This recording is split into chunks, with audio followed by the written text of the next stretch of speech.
মাছ যখন আঁশ ছাড়ানো হয় তখন এই আঁশটা অনেক দূর ছিটে যায়, কিন্তু আমি আপনাদের সঙ্গে আজকে শেয়ার করব যে কোনো মাছই যদি আপনি পরিষ্কার করেন আঁশ একটাও কোনো জায়গায় ছিটা ছুটা কোথাও যাবে না। খুব সহজে মাছের আঁশ ছাড়ানো কিভাবে যেতে পারে আমি আপনাদের সঙ্গে আজকে শেয়ার করব। যে কোনো মাছ হতে পারে, এটা ইলিশ মাছ। আমি 3টা মাছ কিনেছিলাম কিছুদিন আগে, কিন্তু এখনও কাটতে পারি নাই, তাই একটা কাটলাম। আমি প্রথমে ভাবছিলাম এটার ভিতরে মাছের ডিম হয়েছে, কিন্তু না, ডিম হয় না। আর এই যে মাছটা কিভাবে আমি পরিষ্কার করে আপনাদের সঙ্গে শেয়ার করব। আসসালামু আলাইকুম, আমি কল্পনা, সাউথ কোরিয়া থেকে। এইবার ইলিশ মাছ কিনে আনছিলাম আসিয়ান মার্ট থেকে, কোরিয়ার অনেক দূরে 107 কিলোমিটার দূরে গিয়া মাছ কিনে আনছি, ইলিশ মাছ। সেই মাছ এখনো খুলি নাই, কবেও কিনে আনছি। আজকে এই যে মাছগুলো খুলতেছি। আমি এখান থেকে একটা মাছ নেবো, 3টা মাছের সাইজই একই রকম।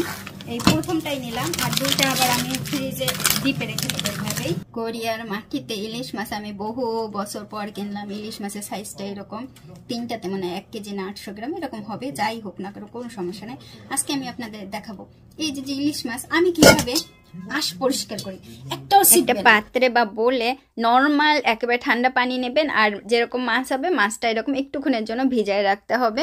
অনেকখানি পানির ভেতরে এই যে মাছটা রাখলাম, একেবারে ডিপের থেকে বের করা, তো একটু নরম হোক, তারপরে আমি এটাকে পরিষ্কার করব। মাছটা একটু নরম হয়ে আসছে, 2-3 মিনিটেই নরম হয়ে যায় ডিপের মাছ। তারপরও এখন একটা চামচ নেবেন, নিয়ে পানির ভেতরে একবার ডুবিয়ে আঁশটা ধরবেন আর এইভাবে পরিষ্কার করবেন। একবারের জন্য উপরে উঠাবেন না, উপরে উঠাইলে কিন্তু এই আঁশটাগুলো ছিটে ছিটে চারিদিকে ঢুকবে। আমি এক হাত দিয়ে এরকম ডাবাই রাখছি, এক হাতের এই যে চামচ দিয়ে এই যে পরিষ্কার করতেছি। দেখেন প্রত্যেকটা এই যে পরিষ্কার করে ফেলছি। আমি কখনো এইটা একটু উপরের দিকে উঠাবো না। এই টেকনিকটা আমার মা আমাকে শিখাই গেছে। আমি মাছ উঠাই ফেলছি, সমস্যা নেই, আমি ধীরে ধীরে করি। হ্যাঁ, ধীরে ধীরে করি, আস্তে আস্তে করি, আমি তাড়াতাড়ি করে ফেলছি। ধীরে ধীরে করি, একেবারে সুন্দরভাবে পরিষ্কার হবে। বিশ্বাস করেন, আপনি একটা আঁশটাও একেবারে কোথাও ছুটে যাবেন, এরকম ধরে ধরে আঁশটা ধরবেন আর সুন্দর করে পরিষ্কার করবেন। যে কোনো মাছ আপনি এইভাবে পরিষ্কার করতে পারেন। ইলিশ মাছ আমি অনেক অনেক অনেক বছর পর কিনলাম।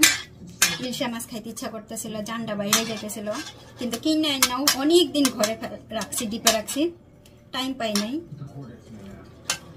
এইভাবে আমি সমস্ত মাছটা সুন্দর করে পরিষ্কার করে নেবো। দেখেন আমি এখান থেকে একটু বেশি চাপ দিয়ে ফেলছি, কিন্তু দেখেন কত সুন্দর, এই যে আঁশ নাই, কত সুন্দর পরিষ্কার হয়েছে। এইভাবে আমি পরিষ্কার করে ফেলবো সম্পূর্ণটাই। দেখেন কত সুন্দর করে পরিষ্কার হয়ে গেছে। এই যে আমি একটুখানি ঘষা দিয়ে ফেলাইছিলাম বেশি, সেজন্য একটু চামড়াটা উঠে গেছে, সমস্যা নাই। আর এই যে কত সুন্দর করে পরিষ্কার করলাম। দেখেন কাঁইশাটা আমি খাই না, কাঁইশা ফুলকা ফেলে দেবো। এটা চাঁদপুরের নাকি জানা লেখা আছে, কোনো সমস্যা নেই, যে দেশেই হোক না কেন, মানে যে অঞ্চলেই হোক না কেন। এই যে আঁশটাগুলো সমস্ত কিছু, এই যে সব আঁশগুলো পানির নিচে আছে। এখন সুন্দর করে এটারে কয়েকবার ধুয়ে নিয়ে আসি, তারপরে কাটি। এই যে মাছটাকে যে সুন্দর করে ধুইলাম, এইবার একটু কাটাকাটি করি। দেখি, আমি মাছ খুব সুন্দর করে কাটতে পারি না, তারপর একটু কাটাকাটি করার চেষ্টা করি। মাথা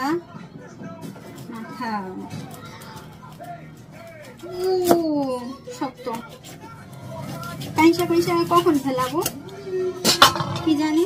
এই যে ওমা, ডিম হয়েছে মনে হয়। ও মনে না, ডিম হয়েছে। ডিম আসলে ডিম হয় না, পেটা তো জমাট হয়ে রয়েছে, তো আমি মনে করছি ডিম হয়েছে। এটা আমার দেখার ভুল বা জানার ভুল হয়েছে। এমনি এটা পেটা, এমনও হইতে পারে অনেকদিন ইলিশ মাছ খাই না, তো ডিম খাওয়ার ইচ্ছা ছিল। এখান থেকে এরকম ফেলতে হয়, তাই না, কাটতে হয় না।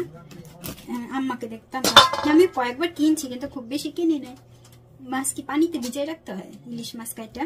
মনে হয় না।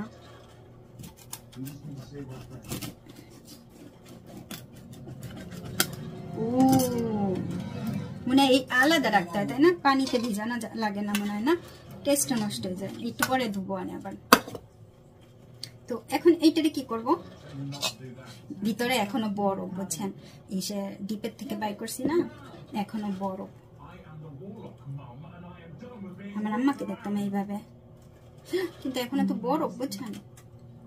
পেটা মোটা গইলা যাবে না, কাইটা কুইটা ফেলাইছি ইতিমধ্যে। আমার মনে হয় পেটা মানে ওই যে ইয়ে আছে না, কি যেন বলে এটারে, পিত্ত।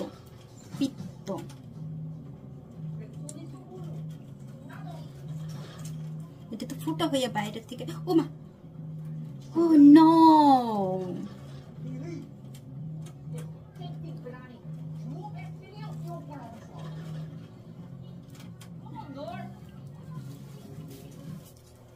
ছিঁড়া মেরা যাইতেছে। এটার মানে একটু নরম করা লাগতো, তাই না, পানির ভিতরে দিয়া। তারপরে ওই বেরোইছে, বেরোইছে, শক্ত, প্রচুর শক্ত, পানিতে গন্ধ করবে এদিক ওদিকে পড়লে। একটু বেশ মোটা করে কাটবো, কত বছর পরে খাইতেছি।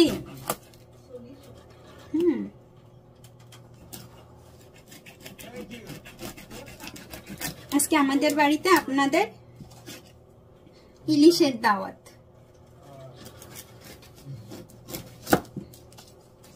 নাকি আপনাদের বাড়িতে আমার দাওয়াত। এই যে সুন্দর করে কাটলাম। কয় পিস হয়েছে? ওই হবে যে পিস, ওই যে আগের এক পিস, 5 পিস, আর লেজ, আর এই যে মাথা, এই হয়েছে পিস। এখন আমি সুন্দর করে একটু কাটে নিই, তাই না, এগুলো কাশি বসে ফেলাই দিয়ে কাটে নিই। ইলিশ মাছ এবারে ডিপের থেকে বাই করছি, বলে এক কিছু খাবো।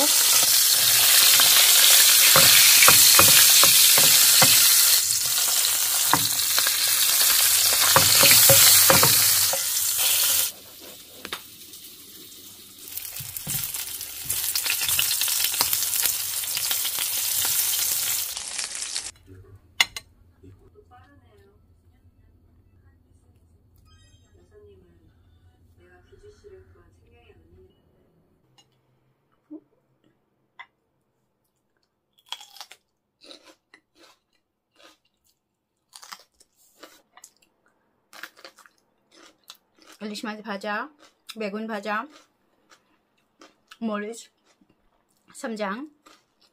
এই মরিচের ঝাল আছে কিনা? আছে, কোরিয়াতে বেশ কয়েক রকমের মরিচ আছে, এটা বেশ ঝাল। আরো কিছু মরিচ আছে যেগুলো একেবারে ঝাল না, এটা বেশ ঝাল আছে।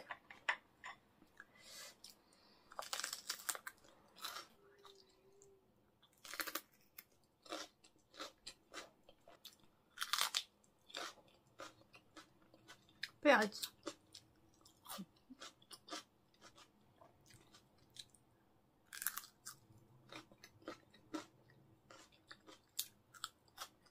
ভাত নিয়ে আসছে। ইলিশ মাছ, বহু বছর পরে ইলিশ মাছ, কাটা বাইসা বাইসা খেতে হবে। ইলিশ মাছ হবে, বেগুন ভাজা হবে না, তা তো না। পেঁয়াজ, অনেক মজা হয়েছে বেগুন।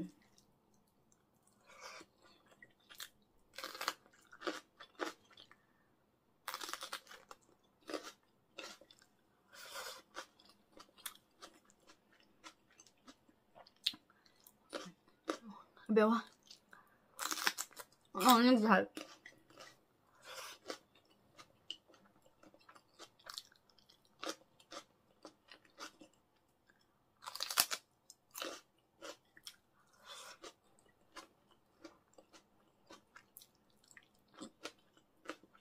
কাটা